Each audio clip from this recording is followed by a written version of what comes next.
Meu caro vestibulando, minha cara vestibulanda, aqui professor Guilherme Lemos da sua disciplina de Atualidades. Gostaria aqui de reiterar a nossa missão de multiplicar as tuas chances de aprovação.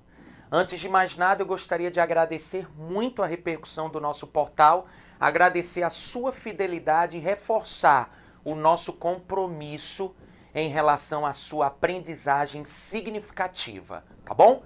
Hoje eu vou trabalhar com vocês um tema específico, entretanto, eu quero pelo menos elencar alguns fatos marcantes que ocorreram nas últimas semanas, tá bom?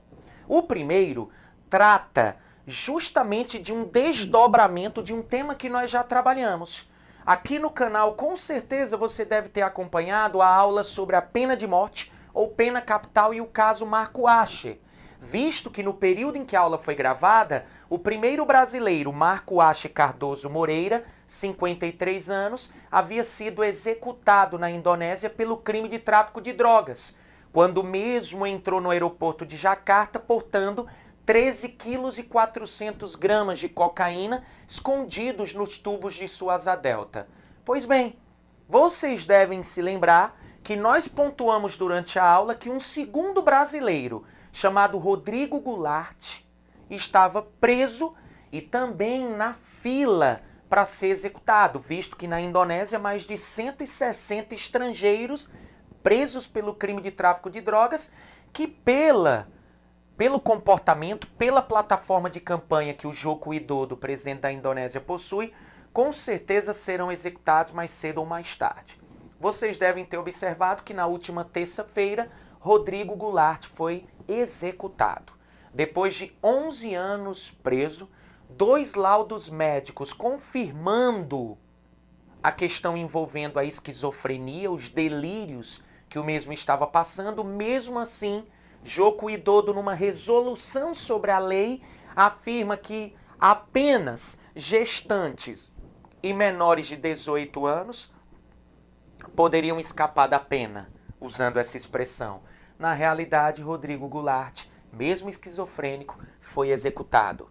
Um desdobramento interessante, principalmente porque se trata de um tema que envolve a Declaração Universal dos Direitos Humanos da ONU de 1948. Então é um tema forte, é um tema que eu acredito, deem uma olhada na nossa primeira aula, que com certeza você vai estar aí muito bem informado para uma produção textual cobrando esse tema, tá bom? Outro ponto que eu gostaria de colocar para vocês é a chamada liberdade de expressão.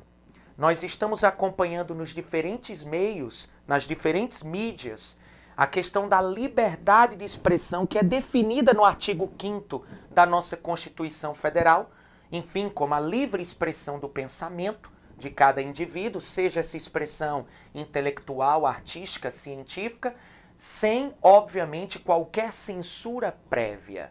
Ou seja, você tem o direito de se expressar sem ser recriminado.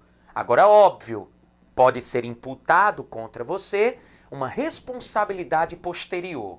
Ou seja, tudo que você fala, como você se expressa, você tem que tomar o devido cuidado, obviamente, para não estar difamando, causando uma injúria ou calúnia, né?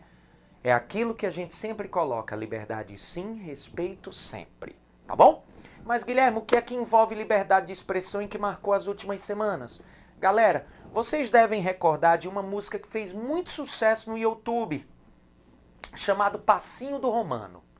35 milhões de acessos no YouTube, 5 links levam ao vídeo na Google Brasil, e o intérprete da canção é um MC chamado Dadinho. Pois bem, onde eu quero chegar? Esse MC gravou essa música e fez um clipe com um dançarino conhecido em São Paulo chamado Fezinho Patati.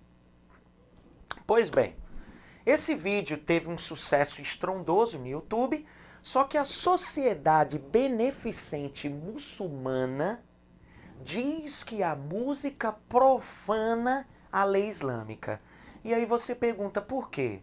Se vocês observarem, eu vou pedir para o Israel, nosso editor-chefe, que coloque o áudio da canção para que vocês acompanhem pelo menos a introdução da mesma.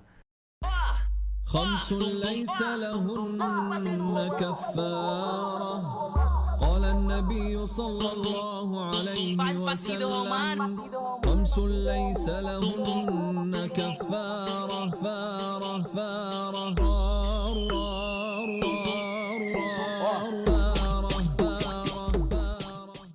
Vocês vão perceber que durante a execução da música, você vai observar na introdução que o MC se utiliza na produção da música de fragmentos de uma oração contida no Corão, que os muçulmanos só podem realizá-la em estado de pureza. Observem o tamanho do problema. De um lado, o MC Dadinho, o YouTube e a Google defendendo a liberdade de expressão, e o próprio MC afirmando em depoimento que não teve esta intenção, enfim. E do outro lado, a Sociedade Beneficente Muçulmana, que ganhou em primeira instância, se utilizando do quê? Do princípio de que a canção, além de profanar a lei islâmica, óbvio, fere a religiosidade muçulmana, também definido no artigo 5º da Constituição, e eles vão se utilizar desse princípio, a liberdade de crença religiosa. A liberdade religiosa, obviamente, para caracterizar a música como, enfim, um delito que estaria ferindo a religiosidade muçulmana. Então, observem que liberdade de expressão, em direitos humanos, eu acho que vocês devem estar sempre acompanhando essas notícias, porque podem, por exemplo, aparecer nos chamados textos de apoio ou textos motivadores da sua produção textual, tá bom? Pelo menos da sua proposta de redação lá contida no vestibular.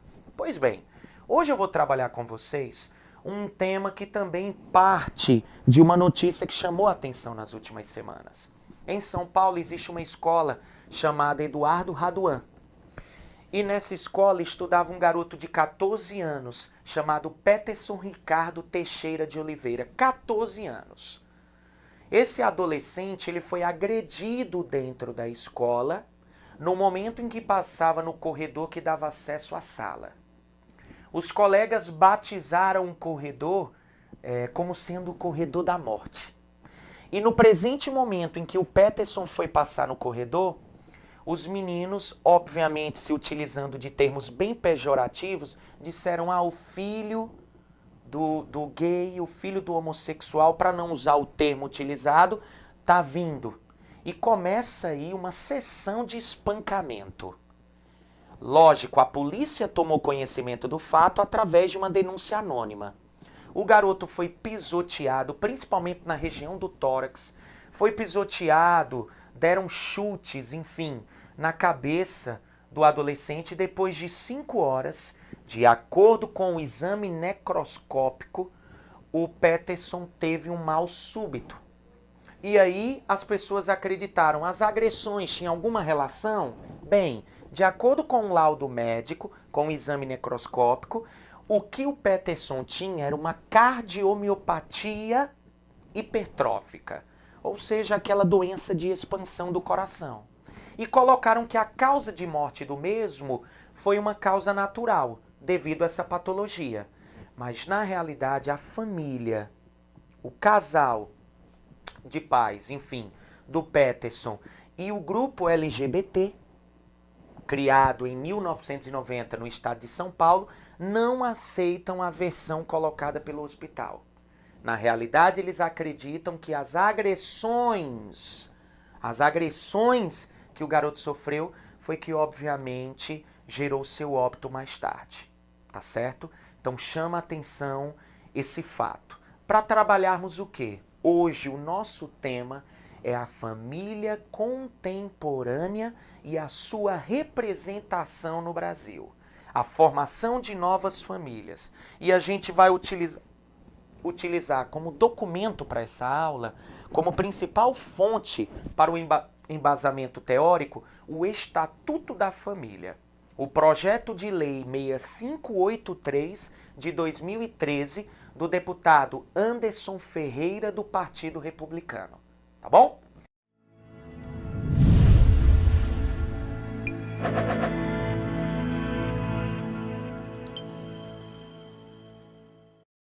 Galera, para iniciar, eu gostaria de fazer uma análise em torno da família e a definição do conceito dentro da legislação brasileira.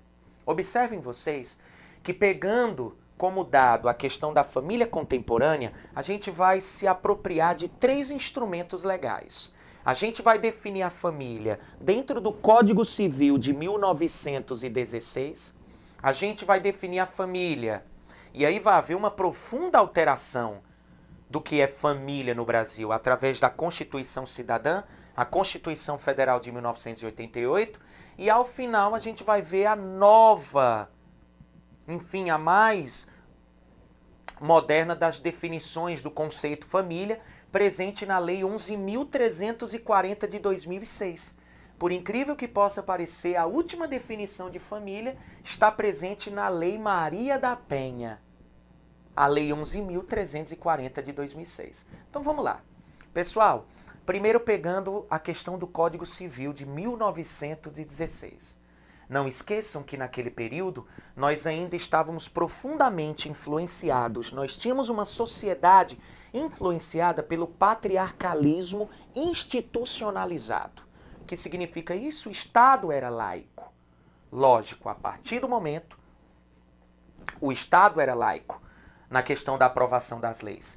Mas naquele período, as leis ainda eram muito influenciadas por questões religiosas, enfim, pela concepção patriarcal. O que é que vai acontecer? Observem a definição de família no Código Civil. Família é um agrupamento originado através do instituto do matrimônio.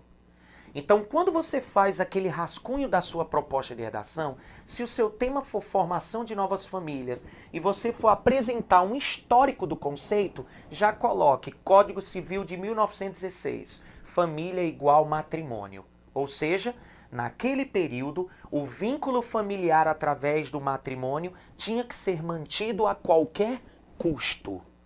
O que significa isso, Guilherme? Que no Código Civil de 1916 você tinha o divórcio como um instrumento proibido. O divórcio era proibido. E se no caso nós tivéssemos um casal que se separasse, o cônjuge responsável pela separação era punido severamente. Então você observa que no Código Civil de 1916 o conceito de família é extremamente limitado, extremamente taxativo. Tá certo? O conceito jurídico de família no Código Civil de 1916 é extremamente restrito.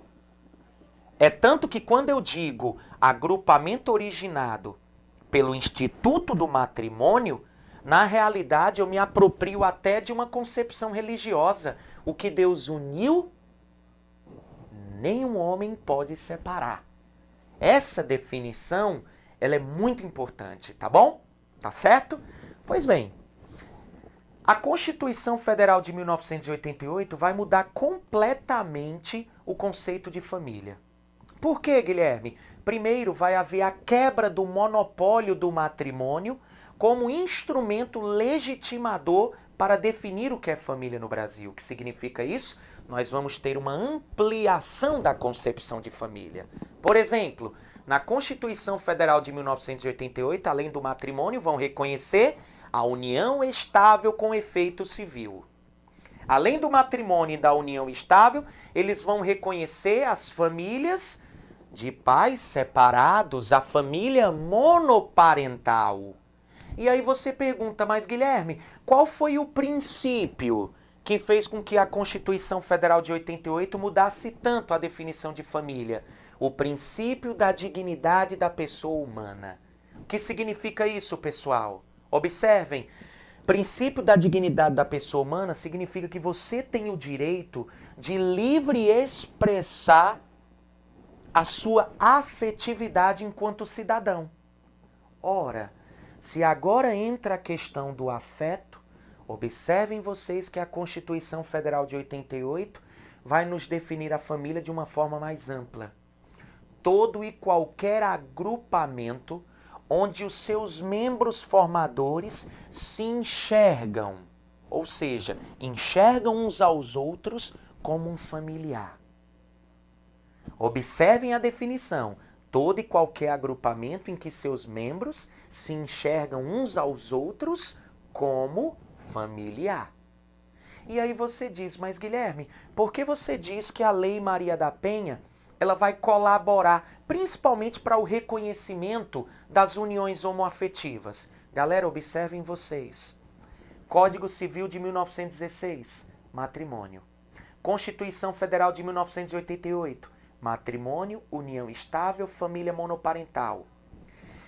Lei 11.340 de 2006, Lei Maria da Penha. Olhem como o conceito vai ampliar. Vocês recordam que essa lei ela é sexista? O que significa isso? Ela defende, ela protege o gênero feminino. O nome, com muita justiça, a lei batizada de Maria da Penha, é uma homenagem a uma biofarmacêutica cearense, chamada Maria da Penha Maia Fernandes. Maria da Penha Maia Fernandes foi agredida por 2 vezes. O esposo, o cônjuge, um professor universitário chamado Marco Antônio Heredia, atentou contra a vida da mesma. E, logicamente, a Maria da Penha lutou pela aprovação de uma lei que nada mais é do que uma lei que traz todos os mecanismos para coibir qualquer ato de violência doméstica ou intrafamiliar contra a mulher. E aí você pergunta, Guilherme, e onde entra a definição de família? Existe um parágrafo único na Lei Maria da Penha, do artigo 5º dela, em que diz que todo o efeito da lei é aplicada e independe de orientação sexual. O que significa dizer que se você tem que ter o seu princípio da dignidade da pessoa humana respeitado, você pode livre expressar a sua afetividade enquanto cidadão. É óbvio que você pode e tem a liberdade de expressar a sua afetividade para um ser humano, ou seja, para um indivíduo de mesmo sexo que o seu. Então a Lei Maria da Penha, ela vai ampliar o conceito de família porque ela vai abordar também as uniões homoafetivas. Tá certo? Então não esqueçam, galera, Código Civil de 1916, matrimônio. Constituição Federal de 88, matrimônio, união estável, família monoparental. Lei Maria da Penha, matrimônio, união estável, família monoparental e as uniões homoafetivas, tá bom? Antes de mais nada, eu gostaria de explicar também para vocês os tipos de família, os modais de família que são reconhecidos através de lei. E que no censo do IBGE, obviamente, foi reconhecido essas 5 categorias de família que eu gostaria aqui de elencar para vocês, tá certo? O último censo do IBGE, repito, 2010. O IBGE constatou que a população brasileira alcançou mais de 201 milhões de habitantes, distribuídos em 57 milhões de lares, de domicílios. É óbvio que cada domicílio, no espaço intra desses domicílios, eu tenho a formação de uma família que pode estar em uma dessas 5 categorias. Então eu queria que vocês, numa produção textual, não esquecessem que o IBGE reconhece 5 modais de família. Eu tenho a família nuclear, a família unipessoal, a família estendida, a família composta e a união estável através da equiparação judicial, que nós vamos ver mais tarde quando e como isso foi aprovado, o reconhecimento das uniões homoafetivas, tá bom? Então eu teria essas 5 categorias. Antes de mais nada, eu gostaria de mostrar aquela que predomina, a família nuclear. 66% das famílias no Brasil ainda seguem o modelo nuclear, que você conhece, enfim, popularmente como família tradicional. Não esqueçam vocês que eu citei o Estatuto da Família. O Estatuto da Família, esse projeto de lei 6583 de 2013, o grande problema dele, quando eu tive contato com o Estatuto, eu observei.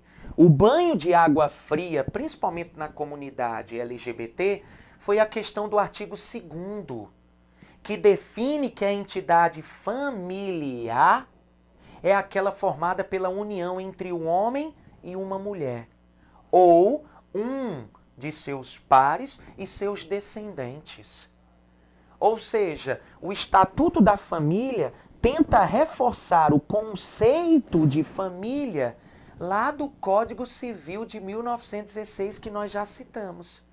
Na visão desses grupos, o Estatuto da Família, como essa definição fechada, limitada, taxativa, estaria ferindo a Constituição Federal de 88 e a Lei Maria da Penha, ou seja, configura-se num retrocesso dentro da legislação que já foi alcançada por esses grupos. Então observem vocês que o Estatuto da Família, o problema, o artigo 2º, quando define a família como sendo aquela reconhecida pela união entre um homem e uma mulher e os seus descendentes. Tá bom? Tá certo? Pois bem, Guilherme, você citou ao final a Lei Maria da Penha. E a definição de família? Galera, Código Civil de 1916, agrupamento originado pelo Instituto do Matrimônio. Constituição Federal de 88, todo e qualquer agrupamento em que seus membros se enxerguem uns aos outros como familiar. Lei Maria da Penha, todo e qualquer agrupamento em que seus membros vivam algum vínculo afetivo. Tá bom? Família nuclear predomina no Brasil, 66%. Qual seria a família nuclear? Vê se você se enquadra em uma dessas categorias. Família nuclear, casal com filhos, casal sem filhos, mulher com filhos, homem com filhos. Ok? A família nuclear. Tá certo? Eu peço que vocês aprendam como se dá a formação da família nuclear, que as outras categorias vão ficar muito fácil. Porque as outras categorias é você pegar a família nuclear e acrescentar algo novo. Apenas isso. Então não esqueçam, casal com filhos, casal sem filhos, mulher com filhos, homem com filhos. Tá bom? A família nuclear. Pois bem, a família unipessoal. Por exemplo, eu passei 9 anos dentro dessa categoria. A família unipessoal é aquela em que o IBGE considera como sendo aqueles indivíduos que moram sozinhos. Eu acredito até que a lei seja um pouco falha, porque quando a gente fala em um homem morando sozinho, uma mulher morando sozinha, e eu pego a definição de família enquanto agrupamento estabelecido através de vínculo afetivo, você pergunta, não tem que haver um padrão relacional na família unipessoal? Porque eu tenho só um indivíduo. E aí qual é o afeto? O amor a si próprio? É até uma falha, uma ambiguidade na lei, mas a família unipessoal é aquela que considera homens morando sozinhos, mulheres morando sozinha. E a família estendida? Olha o vocábulo, estendida. Vai haver uma extensão do grau de parentesco. Então eu tenho a família nuclear, só que se inclui em cada categoria daquela um parente. Família estendida.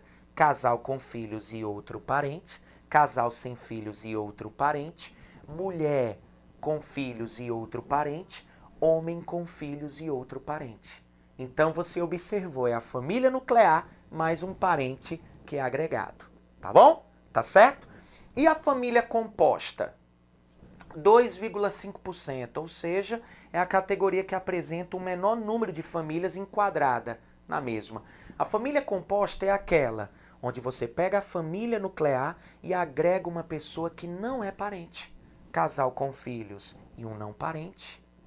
Casal sem filhos e um não parente. Mulher com filhos e um não parente. Homem com filhos e um não parente. Tá bom? Então eu tenho as famílias nuclear, unipessoal, estendida e composta. E ao final, desde 2011, o Supremo Tribunal Federal e o Conselho Nacional de Justiça aprovaram um projeto de lei em que as uniões homoafetivas são equiparadas judicialmente às relações heterossexuais. O que significa dizer que, perante a lei, se fundamenta o princípio da isonomia, todos são iguais perante a mesma. Então, tanto um casal homoafetivo como um casal heterossexual, perante a lei, são tratados com equidade. Tá bom? Tá certo? No Brasil foram reconhecidos 60 mil casais gays em regime de união estável, com efeito civil. Lembrem-se vocês que o conceito de família passou por uma transformação. Sei que o assunto é extremamente polêmico, mas se porventura for cobrado numa produção textual, vocês aí pelo menos têm um norteamento com relação a uma base de dados que vocês podem utilizar. Tá bom? Tá certo? Eu agradeço demais. Até a próxima. Não esqueçam de dar uma olhadinha nesse caso envolvendo a execução de Rodrigo Goulart.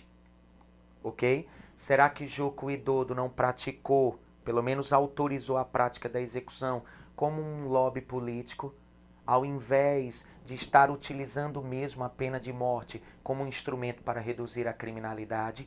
Como feedback, dá uma olhadinha no caso dessa canção. Pode vir nos textos motivadores, dá uma olhadinha na polêmica em torno dessa canção chamada Passinho do Romano e, ao final, óbvio, se debruça numa leitura mais atenta sobre o Estatuto da Família para ter uma visão completa aí da formação de novas famílias e do seu reconhecimento pelo IBGE. Tá bom? Tá certo? Inclusive tem uma família, tem até uma canção da banda O Rapa, em que eles se utilizam dessa nova definição de família. Ou seja, família agora não precisa mais eu ter uma conta sanguínea. O que necessita é um pouco mais de sintonia. Família é aquela que você escolhe para você. É aquela que você escolhe para viver. Tá bom? E o afeto. Não esqueçam latim. Affectionem familiae. A família do afeto. O afeto, o amor é que define a instituição familiar. Não esqueçam vocês, além do Estatuto da Família, o artigo 226 da Constituição Federal de 1988, que traz a família como a base da sociedade, a célula máter, e que tem o direito à proteção por parte do Estado. Dê uma olhadinha, o tema é recorrente, extremamente polêmico, tá bom? Aqui eu finalizo, até a próxima, se Deus quiser.